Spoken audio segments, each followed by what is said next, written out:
అప్పుల బాధలు వెంటాడుతున్నాయా? అయితే 6 JVR వారి జాతిరత్నాలు ధరించండి. హాయ్, వెల్కమ్ టు మనం టీవీ. నేను మీ మనోజ్. H1B వీసాలపై ఏదైతే డొనాల్డ్ ట్రంప్ తీసుకున్న నిర్ణయం $1,00,000 పే చేయాలి, ఇక నుంచి వచ్చే వాళ్ళు ఎవరైతే ఉన్నారో వాళ్ళు ఎట్టి పరిస్థితుల్లో ఈ పెంచిన రుసుముని ఆ సర్చార్జ్ని మొత్తాన్ని చెల్లించిన తర్వాతే అమెరికాకి రావాలంటూ కూడా ట్రంప్ తీసుకున్న డెసిషన్ నిజంగా వరల్డ్ వైడ్గా ఒక ఉత్కంఠ పరిస్థితిని క్రియేట్ చేసింది చెప్పుకోవాలి. ఒక గందరగోళాన్ని కూడా క్రియేట్ చేసింది. సో ఇలాంటి పరిస్థితుల్లో $1,00,000 కడితేనే రండి H1B వీసాల పైన అని ఆయన చెప్పడం, అసలు ఆయనకి చెప్పే రైట్ ఉందా అనేది ఈ వీడియో ఉద్దేశం. సో ఇప్పుడు ఒక అధ్యక్షుడిగా, యుఎస్ అధ్యక్షుడిగా ఆయనకి ఈ డెసిషన్ తీసుకునే హక్కు ఎంతవరకు ఉంది, ఆయన తీసుకున్న డెసిషన్కి చట్టబద్ధత, ఇప్పుడు ప్రధానులైనా అధ్యక్షులైనా ఎవరైనా సరే ఒక డెసిషన్ తీసుకున్నారంటే కాదు, దానికి చట్టబద్ధత రావాలి. చట్టబద్ధత రావడం అనేది చాలా ఇంపార్టెంట్. ఏదో ఒక డెసిషన్ తీసుకున్నామంటే కాదు, దానికి చట్టబద్ధత రావడం కూడా చాలా ఇంపార్టెంట్. సో తీసుకునే డెసిషన్కి ఇది చట్టబద్ధత వస్తుందా, చట్టానికి అనుగుణంగానే ఉందా ఈ డెసిషన్ అనేది కూడా ఎవరైతే ప్రధానులు కావచ్చు, ఆ దేశాధినేతలు కావచ్చు, అధ్యక్షులు కావచ్చు, 1కి 2 సార్లు ఆలోచించుకోవాలి. ఇప్పుడు కొంచెం మనం టెక్నికల్గా మాట్లాడుకుందాం. సో ఇప్పుడు ట్రంప్కి అయితే ఈ H1B వీసా మీద డెసిషన్ తీసుకునే హక్కు లేదు. కాబట్టి కొంతమంది అక్కడ అనలిస్టులు ఎవరైతే ట్రంప్కి వ్యతిరేకంగా ఉంటారో వాళ్ళంతా ఏకమయ్యి ఒక మీటింగ్ పెట్టుకున్నారు. ఆ మీటింగ్ తర్వాత ఎవరైతే H1B వీసాలకు పెట్టిన $1,00,000 బేర్ చేయాలో, ఇప్పుడు H1B వీసా అంటే ఆ అప్లికెంట్ పే చేయడు, కంపెనీస్ పే చేస్తాయి కదా. సో ఆ బిజినెస్ టైకూన్స్ ఇంకా ఆ ఎంటర్ప్రీనర్స్, పెద్ద పెద్దోళ్ళు, బిజినెస్ మ్యాగ్నెట్లు, వాళ్ళంతా కూడా ఒక ఫైనల్ అల్టిమేటం ఇచ్చేశారు. ఏమని? $1,00,000 అంటే మా వల్ల కాదు, మేము కట్టలేము, మేము భరించలేము, ఇలాగే కనుక డెసిషన్స్ తీసుకుంటే అమెరికాలో ఐటీ పరిస్థితి మరింత దిగజారే అవకాశం ఉంది, కొంచెం గుర్తుపెట్టుకోండి ట్రంప్ గారు అని చెప్పి ట్రంప్తో మాట్లాడారు. మాట్లాడిన తర్వాత ట్రంప్ ఒప్పుకోకపోవడంతో ఒక టెక్నికల్ రీజన్ చెప్దామని కూడా ఈ బిజినెస్ టైకూన్స్ అందరూ కూడా ట్రై చేశారు. ఏమని? మీరు ఒక డెసిషన్ తీసుకున్నారు $1,00,000 అని చెప్పి, అది జాతీయ భద్రత కన్నా, మీరు తీసుకున్న డెసిషన్ జాతీయ భద్రత కన్నా కూడా ఏదైతే ఆర్థికంగా మనం బలపడాలి, వాళ్ళు ఇచ్చే డబ్బులు అనేదే ఆ ఇంటెన్షన్ ఎక్కువ కనిపిస్తుందంటూ కూడా వాళ్ళంతా మాట్లాడిన పరిస్థితి. ఆ మీటింగ్ తర్వాత ట్రంప్కి మెంటలెక్కిపోయింది. ఇప్పుడు ట్రంప్ డైలమాలో ఉన్నాడు.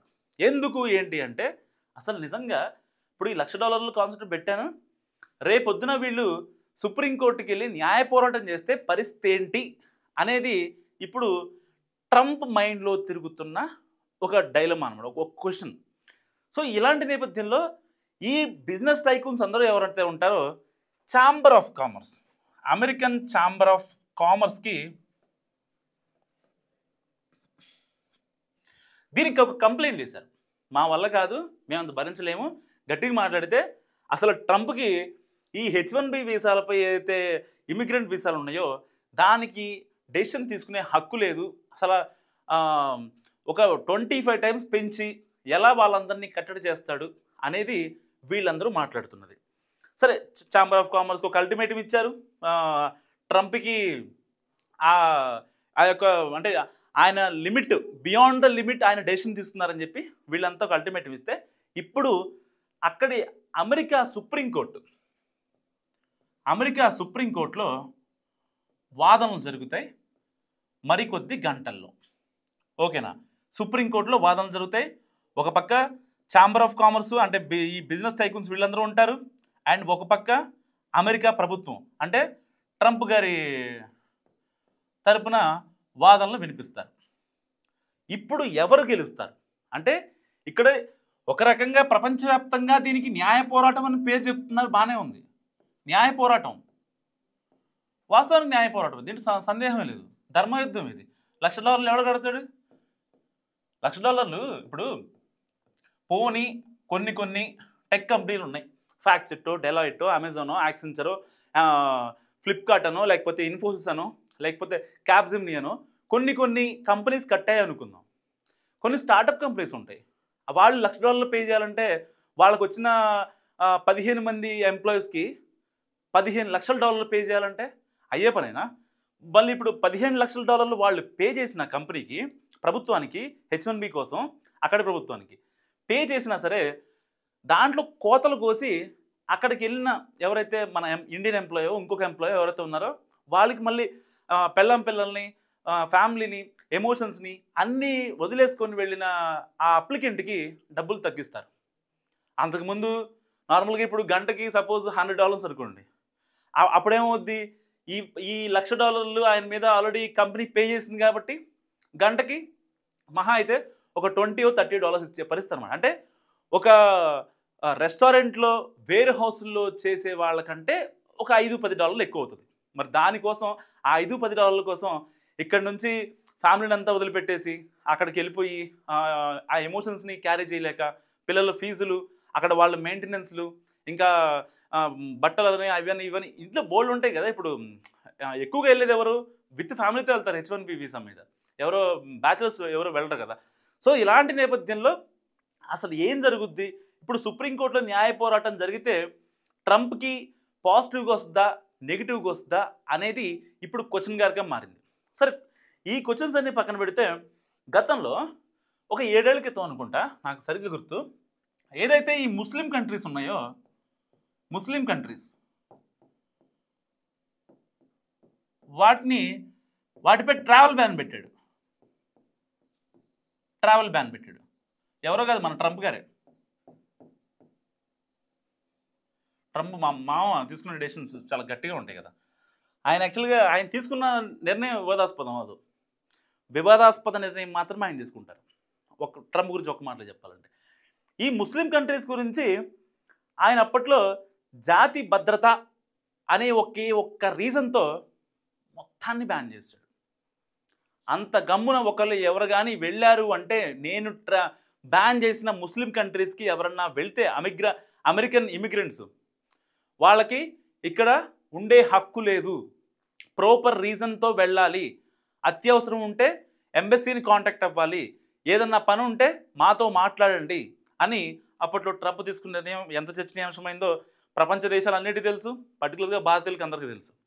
సో ఇలాంటి నేపథ్యంలో ఇప్పుడు మావ తీసుకునే డెసిషన్ మీద అండ్ అమెరికన్ సుప్రీంకోర్టు అయితే డెసిషన్ మీద చాలా హోప్స్ ఉన్నాయి. ఒకవేళ ట్రంప్ కనుక అక్కడి సుప్రీంకోర్టుని, ఇక్కడ కూడా ముస్లిం కంట్రీస్ని బ్యాన్ చేసినప్పుడు కూడా సుప్రీంకోర్టులో వాదన జరిగింది అప్పట్లో. అప్పుడు సుప్రీంకోర్టుకి ఏం చెప్పాడంటే జాతీయ భద్రత అని చెప్పాడు. నేను కేవలం జాతీయ భద్రత గురించే ఆలోచిస్తున్నాను. సో ఒక అధ్యక్షుడిగా దేశ భద్రత అనేది నాకు చాలా ఇంపార్టెంట్, అందుకోసమే కొన్ని ముస్లిం కంట్రీస్ నుంచి ట్రావెల్ బ్యాన్ విధించాను.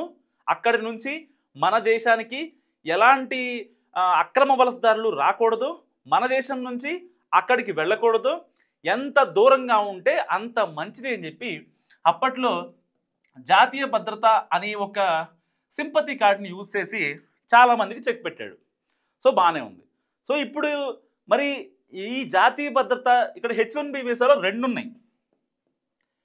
H1B వీసా ప్రకారం వీసాలో ఇది కనుక సుప్రీంకోర్టుకి వెళ్ళింది అనుకోండి, సుప్రీంకోర్టులో మరికొద్ది గంటల్లో కనుక దీని మీద వాదనలు జరిగితే, ఇటు ఛాంబర్ ఆఫ్ కామర్స్ నుంచి ఇటు ట్రంప్ అడ్వైజర్ ఎవరైతే ఉంటారో వాళ్ళ లీగల్ టీంతో సుప్రీంకోర్టులో H1B మీద వాదనలు జరిగితే ఇక్కడ 2 కారణాలు ఉంటాయి. ఒకటి జాతీయ భద్రత, రెండేమో అధిక రుసుము అంటే సర్చార్జ్. అధిక రుసుము అంటే ఆయన ఛార్జ్ చేస్తున్నంత $1,00,000 కదా. సో ఈ $1,00,000 డబ్బులు వస్తున్నాయనే ఒక్క రీజన్తో మరి H1B వీసా ఇచ్చి లోపలికి రానిస్తారా? అప్పుడు మరి జాతీయ భద్రతకు భంగమే కదా. అంటే $1,00,000 మరి ఫిల్టర్ కోసమా? ఎవరైతే వస్తున్నారో భారతీయులు కావచ్చు, ఎందుకంటే భారతీయులు 70% ఉంటారు H1B వీసాలో. 70 ఏంటి 70 to 75% ఉంటారు. H1B వీసాలో భారత్ నుంచి వచ్చేవాళ్ళు 70 to 75% పక్కా మనోళ్ళే ఉంటారు. రిమైనింగ్ ఆ 20-25% ఎవరు ఉంటారు తెలుసా? చైనా వాళ్ళు, రష్యా వాళ్ళు, వీళ్ళు ఉంటారు. సో మరి ఇలాంటి నేపథ్యంలో ఎట్టి పరిస్థితుల్లో ఇండియన్స్ని అరికట్టాలి కాబట్టి జాతీయ భద్రతను ఆపేస్తారా? మనోళ్ళు వెళ్ళి అక్కడికి వెళ్ళి ఘోరాలు చేసినాయి అలాంటివి ఏమి లేవు. మన కారణంగా అక్కడ అమెరికా జాతి ఇంకా వాళ్ళు బాగుపడ్డారు తప్ప, వాళ్ళ జీడిపి పెరిగింది తప్ప మన వల్ల ఎక్కడా కూడా వాళ్ళు డౌన్ అవ్వలేదు. So point 1 clear. ఎందుకంటే మన వాళ్ళు నెక్స్ట్ లెవెల్లో స్కిల్ ఉంటుంది. అండ్ ఐటీ ప్రొఫెషనల్ మొత్తం ప్రతి కంపెనీలో మెయిన్గా పొజిషన్స్లో ఉండేది మొత్తం మనోళ్ళే, దాంట్లో ఏ డౌట్ లేదు. అండ్ ఇక్కడ అధిక రుసుము వల్ల ఈ జాతీయ భద్రతను చూపించి లోపలికి అమెరికాకి రాండి, ఇబ్బంది ఏం లేదు, మరి H1B వీసా ఇచ్చేస్తామంటే కోర్టు ఎంతవరకు యాక్సెప్ట్ చేస్తుంది? ఫస్ట్ ఆయన చెప్పే జాతీయ భద్రత బాగానే ఉంది. ఏ దేశానికైనా భద్రంగా ఉండాలనేది ఏ దేశమైనా భావన, ఏ ప్రధాని అయినా, ఏ అధ్యక్షుడైనా, ఏ అఫీషియల్ నియంత అయినా, ఎవరిదైనా ఒకటే, నేషన్ ఫస్ట్ అనేది ఉంటుంది. సో ఈ నేషన్ ఫస్ట్లో మరి డబ్బులు ఎక్కువ గడితే మరి ఎట్లా అనిస్తారు?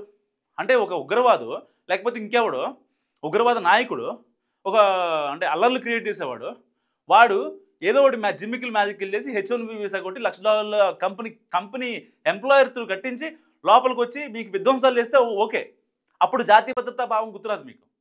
సో ఇన్ని కారణాలు. మరి గతంలో కూడా ముస్లిం కంట్రీస్ మీద బ్యాన్ అయినప్పుడు ట్రంప్ తీసుకున్న ఒక డెసిషన్ చాలా కీ రోల్గా నిలిచింది. అప్పుడు సుప్రీంకోర్టులో వాదనలు జరిగినా సరే ఎవరు పట్టించుకోలేదు, ట్రంపే గెలిచాడు ఫైనల్గా. సో మరి ఇప్పుడు H1B మీద ఈ వీసా మీద ఒకవేళ సుప్రీంకోర్టులో వాదనలు జరిగితే ఏది గెలుస్తుంది? న్యాయ పోరాటం గెలుస్తుందా, లేకపోతే అల్టిమేట్గా అక్కడ అధికారంలో ఉన్నాడు కాబట్టి ట్రంపే గెలుస్తాడా? న్యాయ పోరాటం గెలుస్తుందా, ట్రంప్ గెలుస్తాడా? సో ఇది ఇప్పుడు చర్చించుకోదగ్గ అంశం. ఎందుకంటే $1,00,000 కట్టేసి మీరు అక్కడికి వచ్చేసి విచ్చలవిడిగా మీరు తిరిగేయండి, చేసుకోండి, ఏం కావాలంటే చేసుకోండి అంటే కుదరదు కదా. అప్పుడు జాతీయ భద్రతా భావం గుర్తు రావాలిగా. మరి ఇన్ని కేసుల్లో బిజినెస్ ఎంటర్ప్రీనర్స్ తలపెట్టిన న్యాయ పోరాటం కరెక్టా? అమెరికా జాతి ఇంకా అగ్రరాజ్యంగా చెప్పుకుంటున్నప్పటికీ సో మరి ఇలాంటి చిన్న చిన్న డెసిషన్స్ తీసుకొని పెద్దన్న పాత్ర పోషించిద్దా ప్రపంచానికి లేదా అన్నది ఇప్పుడు చర్చించుకోదగ్గ అంశం. సో మరి ఈ వీడియో గురించి మరి ట్రంప్ ఎలాంటి డెసిషన్ తీసుకుంటే బెటర్ ఇలాంటి క్రూషియల్ టైంలో, సుప్రీంకోర్టు ఏం తీర్పు చెప్తుంది, మీరేమనుకుంటున్నారో మస్ట్గా కామెంట్ చేయండి. చూస్తున్నాండి మనం టీవీ.